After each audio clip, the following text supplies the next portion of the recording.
Lakshmi, welcome back Lakshmi's kitchen. ఈరోజు మన వీడియోలో సేమియా పాయసం ఎలా చేసుకోవాలో చూద్దాం. ముందుగా ఇక్కడ స్టవ్ ఆన్ చేసి ఒక ప్యాన్ పెట్టుకుందాం. ఇందులో 3 టేబుల్ స్పూన్ వరకు నెయ్యి వేసుకోవాలి. నెయ్యి కొంచెం వేడైన తర్వాత జీడిపప్పు వేసి వేయించుకుందాం.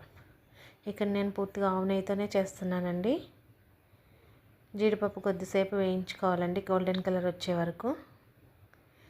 ఇలా వేగిన తర్వాత ఇప్పుడు కిస్మిస్ కూడా వేసుకొని వేయించుకుందాం. కిస్మిస్ కూడా వేగిన తర్వాత వీటిని తీసేసుకొని ఒక గిన్నెలో పెట్టుకుందాం అండి. ఇప్పుడు ఇదే నెయ్యిలో 1 కప్ సేమియా వేసుకొని గోల్డెన్ కలర్ వచ్చే వరకు వేయించుకుందాం.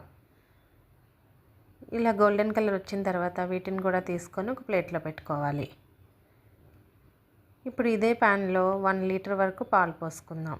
ఇక్కడ నేను 1 కప్ సేమియాకి 5 కప్స్ పాలు అయితే పోసుకున్నానండి. పాలు ఇలా మరుగుతం స్టార్ట్ అయిన తర్వాత నేను ముందుగా కొద్దిగా సగ్గుబియ్యం అయితే నానబెట్టుకున్నాను. వీటిని కూడా ఈ పాలల్లో వేసుకొని బాగా ఉడికించుకోవాలి.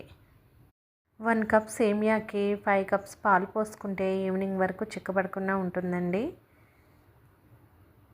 ఇప్పుడు సగ్గుబియ్యం అయితే ఉడికాయండి. ఇలా ఉడికిన తర్వాత ఈ పాలల్లోనే మనం ముందుగా వేయించి పెట్టుకున్న సేమియా పలుకులు కూడా వేసుకొని బాగా కలుపుకోవాలి.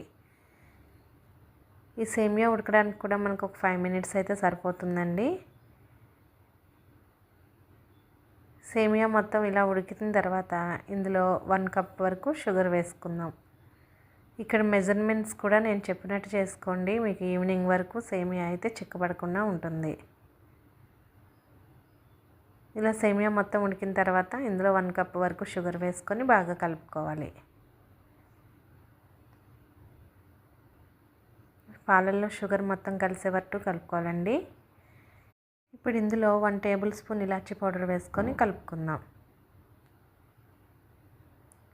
ఇలా అన్నీ కలిసిన తర్వాత ఇప్పుడు మనం ముందుగా వేయించి పెట్టుకున్న డ్రై ఫ్రూట్స్ని కూడా వేసేసుకోవాలండి.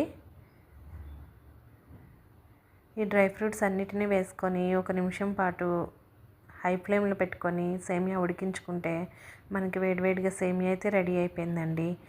ఒకసారి నేను చెప్పిన కొలతలతో మీరు కూడా చేసి చూడండి. అలాగే ఎలా వచ్చిందో నాకు కామెంట్ చేయండి. నేనైతే ఈరోజు సేమియా పాయసం చేసి వారాహి అమ్మకి నైవేద్యంగా సమర్పించానండి. ఈ వీడియో కనుక మీకు నచ్చినట్లయితే మన ఛానల్ని లైక్ చేయండి, షేర్ చేయండి, సబ్స్క్రైబ్ చేయండి. అలాగే పక్కనే ఉన్న బెల్ ఐకాన్ని ఆన్లో పెట్టుకోండి. మన వీడియోస్ని మీ ఫ్రెండ్స్ అండ్ ఫ్యామిలీ మెంబర్స్కి షేర్ చేయండి. Thanks for watching.